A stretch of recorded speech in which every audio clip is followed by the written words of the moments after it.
교수님 이번 시간에는요.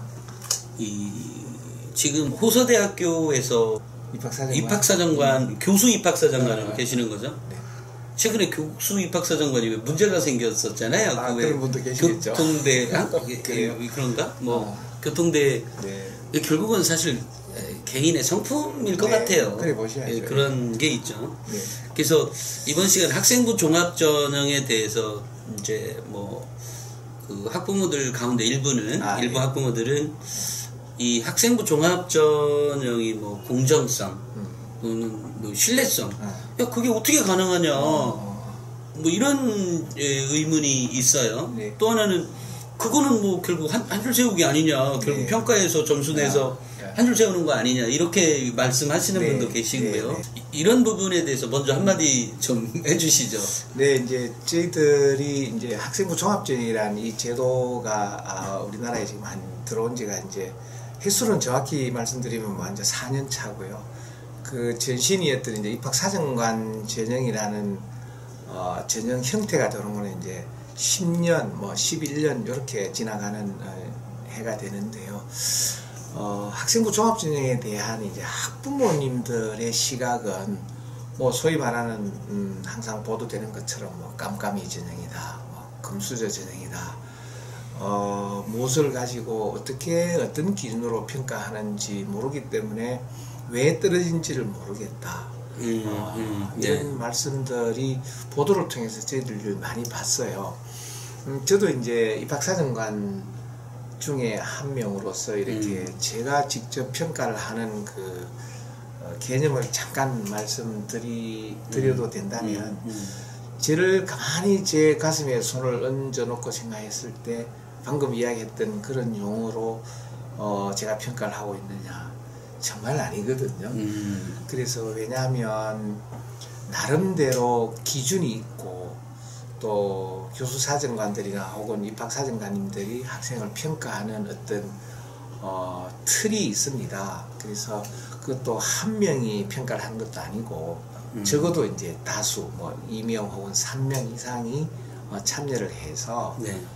점수를 산출해 나가기 때문에 학부모들 입장에 보면은 왜 떨어졌는지, 우리 아이가 떨어지면은 이거는 불공정하다 라고 이렇게 좀 이야기를 할 수도 있겠으나, 교수들 입장에서 혹은 입학사정관들 입장에서 본다면 가능하면 객관적으로 제가 100% 정확하다고는 말씀을 못 드리겠지만 그거는 또 다른 사정관님들이나 교수님들이 충분히 평균적으로 커버를 해주실 걸로 믿고 하기 때문에 제가 100%다라고 말씀을 못 드리겠지만 최선을 다해서 이 공정성, 타당성 이런 부분에 있어서는 정말 믿으셔도 되는 전형인데 의외로 좀 이렇게 좀 코너로 몰리기도 하고, 예를 들어서 좀 전에 말씀하셨던 어떤 교수님들의 또 돌출 행동 때문에 또 모든 교수님들이 그렇게 하는 것처럼 해서도 안 되고, 또 어떤 한 학생이 평가를 잘못하는 과정이 신문에 보도되면은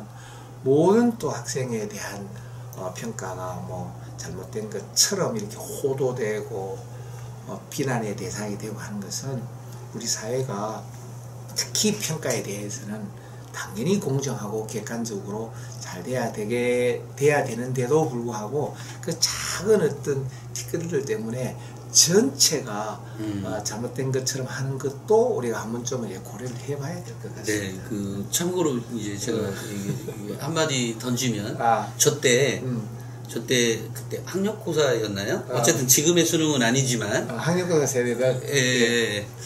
제가 어쨌든 지금으로 얘기하면 이제 수학능력 시험을 수능을 치렀을 때 정말로 이 애가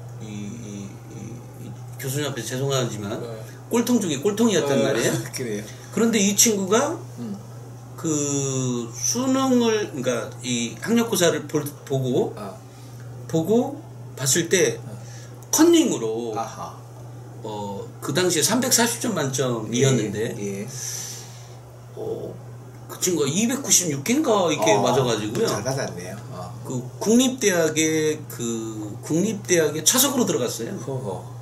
그러니까 그때 대각선에 보면 같은 가나 이렇게 해서 근데 제가 이런 얘기를 뭐 선생님한테 했더니 자기 때도 그렇대요. 네. 자기가 아는 지인 중에. 네, 예.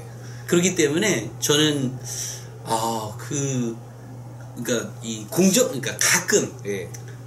이런 수학 능력 시험에도 예. 그런 경우가 존재한다니까 돌출 행동이 어떤 경우에도 존재하기 때문에 굳이 학생부 종합전형에 보면 이 어떤 그런 돌출 행동이나 또는 학교에서 왜 학생부를 조작해서 뭐 하는 케이스도 있겠죠. 있는데 그게 절대 일반적인 게 아니고 그 학교의 전체 아이를 대상으로 해주는 것도 아니고 근데 어쨌든 그것이 불거져서 뭐 그 아이를 나중에 이제 내보내거나 입학을 취소하거나 이런 사례도 있었죠. 그러니까 이것은 이게 완벽하게 적용이 될 뭐 그게 가능한지는 모르겠어요. 다만 어떤 전형이든 문제는 그죠? 꼭 있을 수 있다고 생각이 듭니다. 그래서 제가 알고 있는 한 저 역시도 취재를 많이 해서 뭐 대학교를 많이 방문하기도 하거든요. 보면 지금 아까 교수님께서 말씀하신 해주신 그 공정성, 타당성, 정말 이 전형을 신뢰할 수 있느냐 우리 학부모들이 그런 점에서 저는 뭐 분명히 가끔의 문제는 존재하긴 하지만 대체적으로 신뢰할 만한 수준인 건 분명하다라고 제가 말씀드릴 수 있고요. 저는 뭐 취재 과정에서 제가 이제 말씀드린 거고요. 저도 한 말씀만 더 드리자면 이제 우리가 평가를 할 때 학생들이나 학부형들은 준비를 하는 관점에서 이걸 접근하겠지만 저희들처럼 이제 교수들이나 입학사정관들은 이걸 평가를 하는 관점에서 설명을 좀 해드려야 되니까 대부분의 대학들이 한 3가지 기준으로 이 학생부 종합전형을 평가를 해 나가는데요. 1번은 아무래도 이제 학업 역량에 대한 부분이 뭐 앞에 기초를 붙여도 좋고 아니면 학업 역량이라는 용어로 해서 하나를 평가의 요소로 삼고요. 2번째로는 아무래도 이제 전공 적합에 대한 왜 이 학생이 어떻게 우리 학과를 접근해서 앞으로 4년 동안 어떻게 성공적으로 학업을 수행해 나갈 것이냐라고 하는 전공 적합성 부분에 대한 것을 저희들이 평가의 대상으로 넣기도 하고요. 대부분 이제 3번째로는 인성이라는 영역을 이제 평가를 하면서 과연 사람이 공부만 잘했다고 해서 모든 것을 성공적으로 해 나갈 수 있느냐라고 하는 그런 부분도 포함해서 사람이 관계 속에서 살아나가야 되고 향후 대학을 졸업하고 사회생활을 했을 때 이 인성이라는 부분은 참으로 중요한 요소이기 때문에 그 부분을 이제 저희들이 평가를 해서 대부분 한 3가지 학업 능력의 중요성, 전공 적합성에 대한 부분, 인성에 대한 부분 대부분 이제 이렇게 저희들이 학생부 종합전형을 평가를 해 나가기 때문에 학부모들이 보시기에는 인성을 어떻게 평가를 해? 그리고 우리 아이는 정말 착하고 성실하고 좋은 아이인데 왜 떨어져? 이렇게 접근하기 시작하면 그때도 이제 학업 능력도 봐야 되고 또 전공 적합성도 봐야 되고 인성을 봐야 되고 하는 이런 종합적인 입장으로 준비를 해주는 것이 평가자의 입장하고 준비하는 학생들의 그 갭이 조금이라도 좁아지지 않을까. 뭐 조금 전에 우리가 이야기했던 대로 좀 극단적인 예를 가지고 전체를 일반화하는 것을 보고 우리는 이제 일반화의 오류라는 용어를 쓰는데요. 그런 부분은 우리가 이제 선진 사회로, 선진 교육으로, 21세기 교육으로 변해야 나가는 과정에서는 품고 안아야 될 부분이 아닌가 이렇게 생각을 합니다. 수능에 대해서 한 말씀만 더 드리자면 그러면 과연 수능은 완벽하게 100% 공정하고 객관적이고 타당성이 있느냐? 방금 말씀하셨던 얘는 뭐 컨닝을 했다 그러니까 제가 그거는 일단 생략을 하고요. 교육에서는 그건 일단 치팅이니까.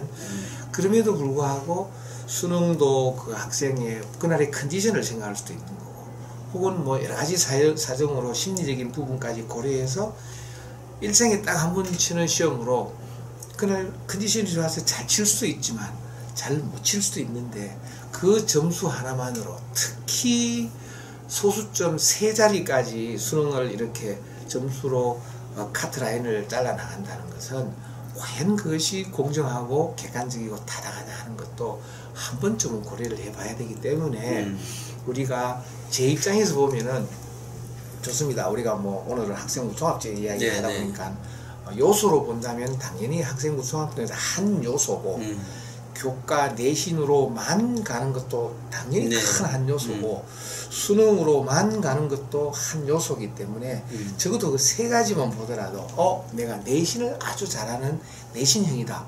예스, 내신으로 준비하는 게 맞습니다. 그리고 수능, 나는 좀 더 이런 수능에 대해서 강한 그동안의 모의고사 같은 걸 보니까 수능에 강하다. 수능으로 준비하는 게 맞지요. 그러면서 3년 동안에 이런 학생부 종합전형에 들어가는 요소들을 잘 준비한 학생들은 나름대로 거기에 투자한 시간과 노력만큼 평가를 받는 게 맞은데 1학년, 2학년 때는 학생부 종합전형에 대해서 하나도 준비 안 했다가 3학년 때 조금 관심을 가졌다가 어플라이, 입시를 했는데 떨어졌다고 해서 모든 것이 아닌 것으로 이렇게 치부하는 것은 우리도 또 한번 고려를 해봐야 될 요소인 것 같아요. 네. 이 평가에 관련해서, 그러니까 평가를 하고 나서 아이들이 이제 지금 교수 입학사정관으로 한 몇 년을 하고 계시는 거예요? 제가 지금 대학에서만 교수 입학사정관으로 한 5년 정도 했네요. 네. 거의 무보수죠?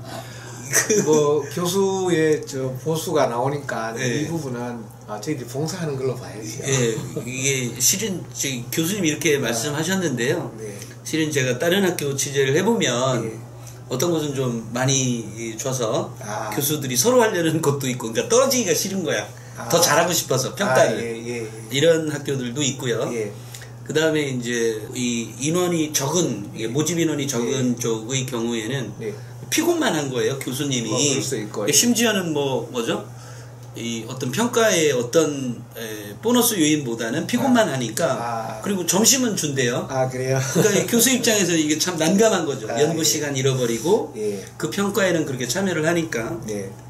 자, 그럼에도 불구하고 아이들이 이렇게 입학사정관 전형으로 들어온 학생과 호소되는 지금 수능과 입학사정관 전형, 아니 참 학생부 종합전형 또 교과 내신이 있죠. 아이들의 특성이 이게 보이나요? 저희들이 보면 학생들을 뽑는다는 것은 아무래도 이제 교수들 입장에서는 이 학생을 잘 양육해서 건전한 대한민국의 시민으로 글로벌 사회에 나갔을 때도 정말 괜찮은 어떤 건전한 국제 시민으로 키워나가는 것이 저희들의 이제 바람이고 목표인데. 전형으로 봤을 때 이제 내신으로 들어오는 학생들하고 수능으로 들어오는 학생들은 어떻게 보면 이제 점수로 오는 아이들이죠. 학생부 종합으로 오는 아이들은 그래도 점수는 기본으로 베이스로 있지만 오히려 이제 3년간의 생활이나 뭐 서류나 혹은 이제 면접이라는 그 과정을 거쳐서 학생들을 평가하기 때문에 학생들이 들어와서 물론 적응하는 것도 뭐 내신으로 온 아이들도 적응 잘한 아이들도 있고 수능으로 오는 아이들도 적응이 잘한 아이들도 있지만 당연히 있겠죠. 저희들이 보기에는 학생부 종합전으로 온 아이들이 조금 더 본인의 그 어떤 정체성, 본인의 자존감, 본인이 앞으로 해나갈 때 대한 어떤 진로에 대한 확신, 전공에 대한 어떤 추구성, 이런 것 때문에 성실성, 뭐 이런 부분으로 종합적으로 보면은 그 학생들이 조금 더 학교 입장에서 보는 좀 충성도가 있지 않은가 이런 생각이 좀 듭니다. 저희들 입장에서 보면.